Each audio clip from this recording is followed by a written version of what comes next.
The machine got built, got fueled with all of us in it, and now it's flying on its own with the individual. How does one innovate in a calculated manner? It's quite easy because it's part of our DNA.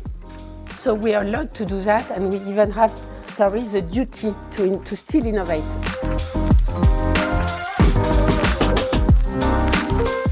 It doesn't make me feel less, it makes me feel stronger when I see competition. It makes me want to create more. It's not that we want to create a trend, it's just that we just want to have freedom at Boucheron. The Boucheron campaign, I love the kind of Victorian hairstyle and almost like kind of generational bridge that I see in the brand. Hello, morning from sunny Riyadh with the juxtaposition of the Place Vendôme. Boucheron brings us the Place Vendôme to Riyadh. I have the pleasure and the honor of collaborating on this wonderful episode of Gems of Arabia. We are honored to be working alongside Boucheron for this episode. Today we have the CEO of Boucheron, Hélène Poulit-Duquesne. Thank you for being in Saudi Arabia and welcome. Thank you very much. We also have Her Royal Highness Princess Joharah Altalal, who has blessed us with her presence on various occasions with authenticity. And we thank you so much for being with us today. Thank you very much for having me today. It's a pleasure. The discussion that we are having today is about innovation, the importance of innovation in design, and what kind of impact does innovation have in fashion? What kind of impact does innovation have in entrepreneurship? And why is it important to have this balance between being business-minded, but also having the fashion perspective? So starting with Mrs. Hélène, tell us, first of all, what is your impression of Saudi Arabia? I just joined yesterday night. I fly here. It's the first time. Your first time, huh? Okay. Welcome. Come in Saudi Arabia. I'm so happy to be here. And what I felt is, first of all, a lot of energy. Like everything is blossoming, everything is booming. I feel energy, many projects, and you can see even in terms of architecture, you have like buildings coming up everywhere. So you feel like it's growing a lot. Even Princess Joharah, who is between Khobar and Riyadh, is noticing changes. It's actually quite impressive. I'm between Dubai and Saudi, and I see it change every couple of weeks. Absolutely. So it's great to see that. Starting with Madame Hélène, Frédéric Boucheron said that I do not impose, I propose. And I think that this is a very much part of our ethos, which is not maybe dictating trends or suggesting trends rather than following them. Is this the ethos of Boucheron? Do you believe in maybe setting the trends rather than following them? I think it's really part of our history. Few people know that Frédéric Boucheron, at the beginning, he first created a boutique in Palais Royal. And at that time, at the beginning, he was curating. So he was not designing at the first step. He was curating some jewels for clients. So since the beginning, he was really client-centric and wanted to help the client, the woman, to express their personality through the pieces he was selecting. Then he decided to design himself, to have a workshop at Boucheron. But the philosophy of really being client-centric and trying to help the woman to evolve in the society and to express who they are was really important to him. And I think that at that time, what impressed me that he was really helping the woman to evolve. Mm-hmm. And I think one of the major projects that he developed was the question mark necklace, which is our high jewelry icon today. And the specificity of that necklace that we still have in our portfolio today, we still design question mark necklaces. He designed it in 1879. Can you believe that? It's a long time ago. And he designed it, with a flexible clasp so that the woman can put the necklace herself on her body, which at that time was totally new because normally you needed a lady's maid to put your jewelry. He empowered women by using that kind of... Exactly. Yeah. So it was... independent. They can do it on their own. Yeah. So it was a kind of empowering woman. So at that time, it was very innovative because it was new to empower the woman and to give freedom to the woman to do them by themselves. So I think that it's part of our DNA, and we're still having the same vision at Boucheron. We do not want to impose, and we do not follow the trend. Like Frédéric Boucheron used to create the trend, but it's not that we want to create the trend. It's just that we just want to have freedom at Boucheron. Mm-hmm. We create whatever we want, and we propose to our client, and they select what fits themselves. Another example is the animals. Here you can see that we have many animals, and we have clients that are collecting our animals because they're very sweet. And each woman is selecting an animal resembling to her personality or resonating with her personality. And I think it's something very special because each woman or each man even is selecting a piece that really resembles. Identified. Exactly. And I think it's part of the history of the brand, and we're still designing today and creating in the same philosophy. We don't want to impose a trend. We're just creating a trend, and everybody is unique. Every client for us is unique. So I mean, it's each person has his own trend and his own style, which for us is the most important thing at Boucheron. Very interesting. Princess Joharah is pioneering entrepreneurship on many different levels, and especially championing female entrepreneurs. How do you think we can reach out even more to the community? Mashallah, you've been quite active and proactive Something towards just happened now. Her inspiring story in the 1800s with Monsieur Frédéric, that's an inspiring story to hear. I mean, more stories like what Absolutely. Mrs. Hélène just mentioned inspires women to do more, or even men. I mean, I do advocate for women, but at the same time, I don't like to put a gender on innovation or inspiration or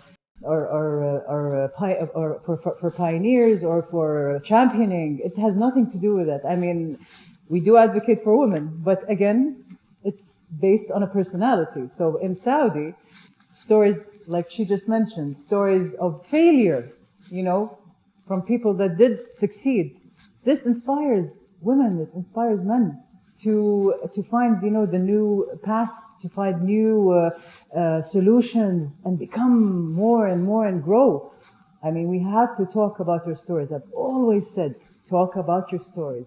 Talk about how you started. You might inspire somebody that's listening.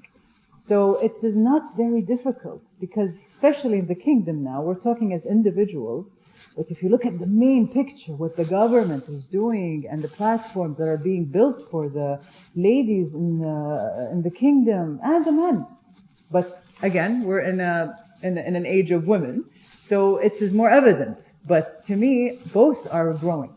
I mean, I'm going to bring this question, which is relative to the fact that a business that is driven by female consumption, for example, like jewelry, wouldn't it be more beneficial to have an actual female CEO who understands the ethos, understands the dynamics of having an actual? Look, that's a very tricky question, and I'm going to try to answer in a way that I'm not misunderstood. Because I do advocate for women, for sure. Yes. For sure. But, come on, when we think of chefs, and it's always the lady in the house that has that kind of food passion, and she can cook, but then you find the best chefs, men. You come to go, again, for female, you're asking for like design and whatever. Yes. Hairstylists, men. A lady should know the lady more than I'm not saying they're better, but I'm saying when you look at the ratio, you cannot assign this to a female and you cannot assign this to a male. It doesn't work like this because some men are more in touch with their feminine side and some ladies are in touch with their more masculine side. Yeah. I mean, when I'm at work, they go like, you're very masculine, but when you're at home, you're very feminine. It has nothing to do with gender. It has to do with your passion at the moment. And I cannot be bossy with my children. I need to be nurturing. I need to be a mom. I need to be... Absolutely. Same thing goes in the workplace. I'm not going to be kind. You need to be a leader, not even a boss. I don't believe in bosses. I believe in leaders because people follow you at the workplace. So I hope I answered without, because this is a very, very sticky situation. I mean, you I do reiterated not the like word. to hear that, you know, because people actually assigned it to me. Like, she is an advocate for women, she is a... Yes, I am, but do not misunderstand that I compensate like a man's job to a woman. You don't do that. It is a personality thing. It's a passion thing. It's a talent. Absolutely. We select. But do you agree with the way I totally agree. Yes. And that's the reason why my exco team is mixed. I mean, I believe in the workplace that men bring a lot and women bring a lot. Absolutely. And this is a mix of both. It's when a I have balance. some question, it's a balance. It's a balance. You should see what she should offer, what he can offer, and then choose. But of course, if I get to have like the same credentials, I have the same, am I going to choose the male or the female? I'll choose her. Again, it's not about, they're both qualified, they both seem to have the same impact on the workspace. I'm going to choose her. Not because of anything, but same credentials. Not because female or male. It has nothing to do with that. Reiterating what Princess Joharah was talking about, passion, and your passions are very well balanced, because from what I know, you consider yourself a Boucheron lady, because the Boucheron lady is someone who has a balance between creativity and business. Yes. So how to find that fine line between having business acumen and being creative at the same time? Because I was definitely more on the creative side. Yes, yes. I needed to have someone to assist me on the business side. Yes. And how does one master that? I'm lucky because I wanted to be an artist, but my parents didn't want. I mean, so I've been raised in a family where my father did the best school in France, Polytechnique. My mom was a doctor. And so they wanted me to do a great school, blah, blah, blah. The normal parental, yes. Of course. So they projected on me. So I said, yes, mom, yes, dad, I'm going to do a best school in France. So I did a business school. But at some point, I knew since I was 14, 15, that a part of me was fully creative. Yeah. So what I decided when I was quite young, that I would work in a world where my creative part is fueled. Because if not, I would have died. I mean, so it was really important for me that the reason why I selected the luxury world, because it's very close to art. And then that the reason why I always say I have the two brains, because I've been trained to be a businesswoman, but part of me is a pure artist. That's the reason why I work so well with Claire Chouane, the artistic director at Boucheron, because we click on the passionate and creative side. And I understand totally more than I understand what she wants. I push her. Sometimes she needs to be helped. I pamper her on her creative side. And sometimes she said, I give her courage. Oh, yes, of course. Sometimes, yes, because she needs that. And creative people, Absolutely. they need courage, they need to be encouraged. And so sometimes I said, Claire, you can go as far as you want. Go after your dreams. And I push her and she feels insecurity because I have that creative side. Without having that, I think it would be more dry in the way we work and probably a lot less passionate. Mm-hmm.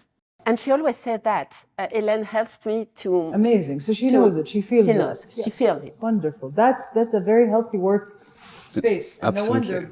The passion and the setting the tone, a new tone, yeah. You were talking about leaders compared to bosses, and You're definitely a leader. What I truly believe is that a leader has a duty to protect the team, because if you create a safety circle around them, especially creative people, they will work. They will give the best. They will give you everything. They will go to the moon. Absolutely. But you need to create that space of safety, like for children. And trust. And trust. Yes. The basis is absolutely. trust. Absolutely. No lie. No, everything is. Yes. We were just talking about because this is very funny. When someone asks me, what do you do?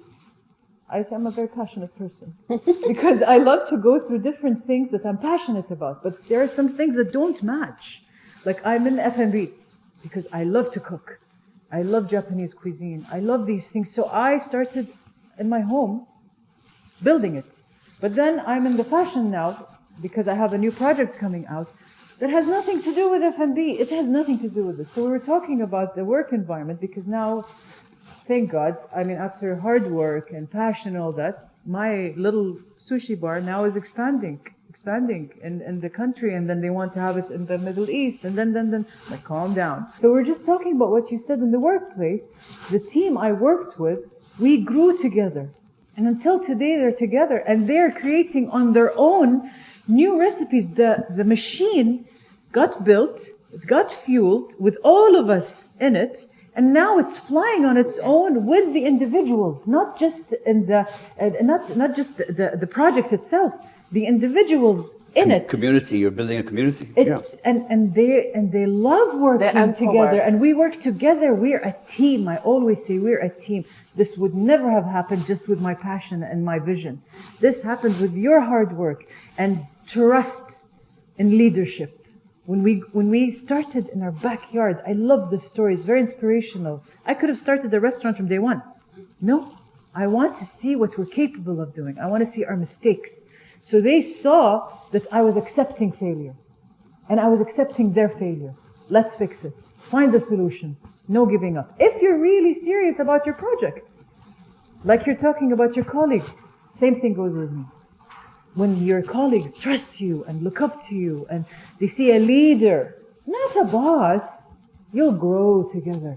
You're not going to lose them. I mean, I might go like, go for your vacation. No, we're good for now. I'm like, we have a lot of work to do. I'm like, are you sure? Like, are we going to do this? I'm like, yes, let's just do this. And it's my project when it first started. But it's the dynamics. It's making it safe environment for people. Just like you were just talking. And it's very rewardful.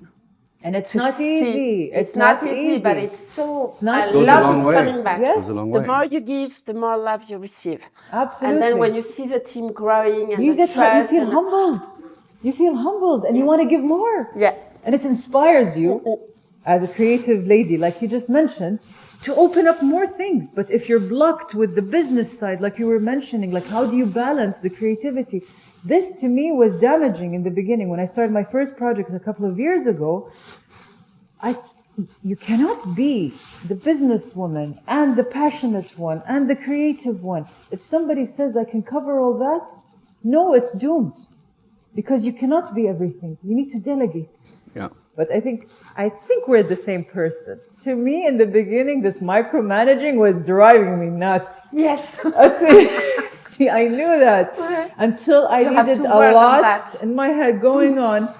You need to delegate, Joharah. You need to trust. You needed to also, for yourself and well-being, delegate. But it's hard work. I still have a problem when you have today. when you have the level of excellence and you want everything perfection. to be perfection. Yes. I have the syndrome of perfection. Absolutely. So it's a work to learn how to delegate and then self-teaching. Yes. You need to teach yourself, like when you're sitting and you're meditating or you're having. You need to delegate. You need to delegate. You need to delegate. But I guess comes at some happens. point. A bit. Yes. We're still micromanaging. I'm guessing, but. We reached that. I think we're good. I think now we're good. We learned more how to delegate. I think you have too, no? Absolutely. And yeah, I'll tell you, for me, it was a question of delegation. It was also a question of wanting to always innovate and wanting to always bring something new to the table, and not wanting to compromise on certain things. Sometimes it's costly. Yes. So where do you find the balance between being able to innovate and move forward, but it's still kind of retaining and being, business savvy? So the question that we also want to, innovation is key here. How does one innovate in a calculated manner? And I understand also that Boucheron has a really innovative materials that are being used and that kind of creating a new benchmark in the market and setting the trends. I'm proud to say that, that through my work, I always wanted to kind of bring something new. And this is how I see Boucheron, this is how I see entrepreneurship, innovating and bringing something new to the table, and that's outside of the box. But at the same time, not overpassing your budget, for example. So maybe tell us a bit more about the process of selecting certain, I believe there's materials that are so not even available in the market. And I understand you also like to collect stones earlier on, in your earlier years. So does this process happen immediately? Your knowledge of stones and innovation, clearly it's not just, you know, a CEO, it's someone who appreciates stones and who has a passion for the craft itself. So tell us a bit more about that. In terms of innovation, it's quite easy because it's part of our DNA. So we are allowed to do that, and we even have the duty to still innovate. So what we decided from the beginning when I joined Boucheron is that our mission is really to push the boundaries in high jewelry. We want to shake the market and shake the other brands. And it's because Claire and myself are obsessed about innovation. And personally, I'm obsessed about progress. So I want things to move. And if we want to innovate at Boucheron, what I said from the beginning is that we have to delegate to some people who clearly have the duty to innovate, and they need to have a specific budget. Because if you do not give the mean to the people to innovate, you cannot go somewhere. So I really identified people working on innovation. I created a kind of little lab, and we're working also with Kering Group on that, the group which we belong to. So we have specific team, dedicated team, and then I organized the full company on 2 different collections in high jewelry per year. One in January being about the reinterpretation of the history of the brand and the heritage of the brand, which is more classic, using a lot of big stones. And the collection in July, where I said to Claire, you have total freedom. And we're going to get fun. We're going to have a lot of fun with that collection. Nice. And giving her the opportunity to have one selected collection where we can do whatever we want, all the crazy ideas. Voilà, have fun. Quartier libre, what we say quartier libre. I mean, you have no brief and you have a dream. And so we talk a lot with Claire on what is the dream of the next collection. And then we find the new materials. For example, 2 years ago, she wanted to work on the sky. And she found a material which is 89% of air and 2% of silicium. So it's the lightest material on Earth. It's been designed by NASA to take the mud of stars in the sky. So it's a pure technical, but when you use that material, which is very light, it looks like the sky.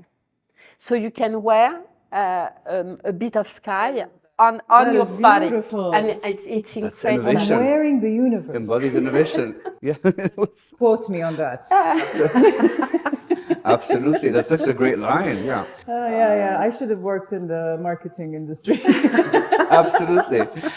Princess Joharah, tell us your thoughts on innovation, and maybe if there are certain hurdles that ones go through, or maybe it empowers you to grow even more your business. I think she covered innovation very well. I mean, innovation is not something tough. Innovation is something, you don't follow innovation, you create innovation. And you don't decide one day I want to be innovative. It comes with passion. We go back to the same conversation, the passion you have, the drive you have, whatever comes out from that in a project or in a talk. Some people can just sit and talk and listen to some, and you become inspired by this person. So this person automatically becomes an innovator. It just snowballs. It's not really something created. Yeah. It's something within. Now just having this wonderful conversation, I learned a lot just during this conversation from Hatem, from Mrs. Hélène. This is how it happens, and I think everybody has something to offer. But you know what lacks? Confidence. I think that's what lacks. But I think every person has something to offer. We're all individuals on this planet. But some people are not strong enough they're scared. They don't want to be judged. They don't want somebody to contradict and take risks. Part of being an entrepreneur is taking risks. It's failing, admitting failure, overcoming, finding a solution, and moving forward. If you can't, you're a follower. Find a desk job, do this, and it's not wrong to having a desk job. Some people, it's more comforting for them to just move into that direction. Security. Exactly. Security, safety. They go back home comfortable. Other people, I'm sorry, but like us, We want to break walls. We want to go through hoops. We want to challenge. It doesn't make me feel less. It makes me feel stronger when I see competition. It makes me want to create more. And I'm sure you see that in the workspace. It gets you more inspired. I'm like, challenge me. I want to see how far I can go with this project. And it's a big market. There's room for different perspectives, different philosophies. Somebody opened a restaurant it's not even a restaurant. It's a sushi bar, personal, very Japanese, because I love the Japanese culture. So they're like, I'm obsessed. I'm wearing a kimono from Japan, you know. I love their culture. Their respect is beautiful. They're extremely innovative when it comes to technology, art, history. Absolutely. They're a different planet from one of the stars you got your stones from. Yes. That's what I call them. But this is what I'm saying. Like, oh my God, they opened a new restaurant, Joharah. What are you going to do with them? Like, I wish them luck. I love to see and try their food out and come and congratulate them for their project. It gets me back home. Okay, we need to step it up a bit. What do I see? I start going. I go to sleep, wake up the next morning, have a new list. You know, like let's practice and let's try our new recipes. It's beautiful. So my recommendation and what I would love to tell people: don't feel bummed when you get to competition. You never know. You might open their eyes up to be better. The world is huge, and we did not create sushi. You didn't create it. You followed something you were passionate about. Everybody's an innovator. Just confidence is what they lack. That's it. One thing that I appreciate more and more about Saudi creatives community is how on point and how pointu and fashion savvy they are. Like, oh yeah. The younger generation, know more about fashion than I did when I was much younger. Absolutely. Like, it's really incredible. We're an extreme nation. Yeah. We love something, we become so passionate, and people that go through it in years here, give it 2 months. You've got a new designer with a beautiful concept and a beautiful background. Incredible Saudis. Yes, really incredible Saudi stylists, incredible photographers, incredible people who are really changing the whole creative narrative of what fashion is about. And one thing that I also noticed about the Boucheron campaign, I love the kind of Victorian hairstyle and the very avant-garde kind of, it's almost like kind of generational bridge, that I see in the brand. You have the actual brand itself, which is the classic, and then there's this younger generation that you're targeting. And this is actually very much part of our ethos, which is about bridging generations and also showing a very contemporary side. So I think that this is what the new Saudi to me is about. You're not supposed to forget where you come from. No. I always say this. No. And we have such a heavy history in this country, and deep and hidden for years, because we had many propaganda and many people trying to taint, and we're just listening to it. You'll see. It will come out. And now people are like, yep, that's what we're made of. You know what I mean? And this is just the beginning. Yeah, tip of the iceberg. Tip of the iceberg, exactly. And I'm so proud of the ladies and even the men, what they're offering, what they're doing. I mean, you just came last night, and I mean, I guess from the airport to this, you saw a little. You didn't see much, and you were saying what you were saying. Just give it a couple of days. Hatem will give you a nice tour in the city, but you see, I'm here. I'm Saudi. Hatem is Saudi. But we've been craving this. And we've been craving this for many years. Creativity was always here. Our ladies, they were always in the public eye. I mean, my dear cousins from Faisal, Al-Khalid, in the past, even King Abdulaziz time, they were very evident women in the country, but it wasn't out. Now with social media, let's not just give like the ladies came out. No, social media is where the eye is now. I mean, that's why it's more exposed. I had the honor of knowing Isabella Blow, who was the editor-in-chief of Tatler at that time. She's the woman who discovered Alexander McQueen and many designers, Philip Tracy and so forth. And she told me that she would, at that time when Saudi was very close, she would tell me that she would go to a Saudi wedding, and she's like, what you would see in Fashion Week, haute couture, 2 days later, you would find the ladies dressed all in haute couture in Saudi Arabia. So, I mean, fashion for us is something that has been embedded in us for many years. So we're very much Listen, savvy, can I correct something you just said? Of course. May I? Please. Because I'm very, there are little wordings that we were closed. I don't like using that term. We had like a blanket over us. We were hidden. True. I like to call us hidden treasure.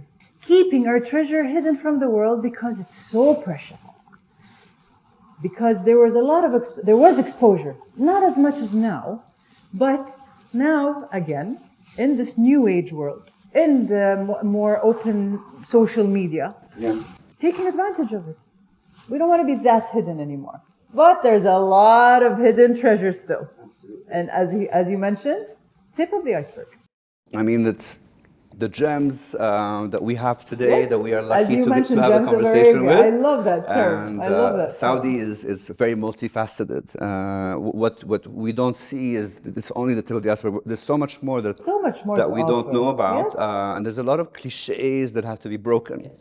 And part of what I want to do with my agency and with what I'm doing with Authenticity and Gems of Arabia is to really kind of create this new narrative and showcase to the world what we're about. You know, I think that it's... And I really appreciate what you've been doing. I said this right before honestly, because we live in Europe and Saudi, that's it. But we're all human in the end, and we all want the same thing in the end, and you're bringing that out. And this is very much appreciated. Thank you. Without the gems, I wouldn't be able to. But one last question. By the way, you work in the jewelry industry, and he's calling it gems, and my name is Joharah. You know what Joharah means? It's a sign. It's a gem. Yes. It's definitely a sign here. Right, yes, exactly. It's the right theme here. Absolutely. So, one last question, and it's a signature question that I always ask. What is authenticity to you? For me, authenticity is one of my key, I think, value. For me, authenticity is being yourself, truly yourself, and show who you are. And it's something that I've been in. I think that it's part of myself. And at some point, when I grew up in the business side, I had to decide, and especially when I joined Boucheron, I was coached by a woman, incredible woman, and she told me, I give you 2 months and you have to think about the posture that you're going to get when you'll be the CEO of Boucheron. My first job being a CEO, I had vacation and I thought about it. And when I came back, she told me, so what did you decide about the new posture that you're going to have? And I said, I decided to stay myself. Because nice. I just Very decided straightforward. not Absolutely. to change anything. It's not because I'm becoming a CEO that I have to be someone else. Of course. I don't want to be split in 2 parts. I'm the same at home, same with my kids, same with my family, same when I'm working with my colleagues and my teams. I don't want to be split. You're a very inspirational lady. And I think that authenticity is about that, being straight. Absolutely. I mean, being in the earth, Absolutely. inspiring people, giving what you have to give, giving love, and you will get back love. But do not split you in pieces. And I think that if Corona has taught us one thing, it's to become more human and have more humility and become aware of the fact that any time what we have can go. So we have to be very appreciative of what we have. Absolutely. I completely agree with you, Madam. Princess Joharah. You asked me the question before, and I think she elaborated exactly. I said the same thing. So how can I top what she just said? I mean, you already inspired me. So yes, being true to yourself. Do not split. I mean, be honest. Okay. This has nothing to do with being a boss or leader or it's you. It's your soul. You need to look at yourself in the mirror every night before you go to bed and say, I'm true to myself. I'm true to myself. Very easy. I mean, I've troubled Princess Joharah many times. I've asked her these questions maybe like 10 times, I know. But because I know. Listen, I'll try to get a new answer next time. But no, thank you so much for coming. Thank you for having us. Thank you, Madame. Thank you. Pleasure. Was a creating pleasure. all of this for us. A plaisir. And may we meet again soon. Absolutely. And enjoy Riyadh. Thank you so much. And what a beautiful setup. Thank you to Team Boucheron, and thank you for everyone for making this possible. Yes. Thank you.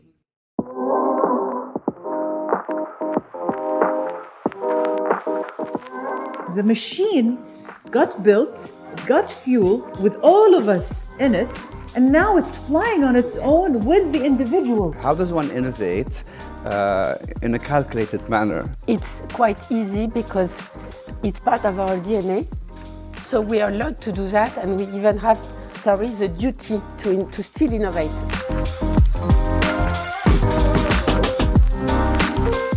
It doesn't make me feel less, it makes me feel stronger when I see competition. It makes me want to create more. It's not that we want to create a trend, it's just that we just want to have freedom at Boucheron. The Boucheron campaign, I love the kind of Victorian hairstyle and almost like kind of generational bridge that I see in the brand.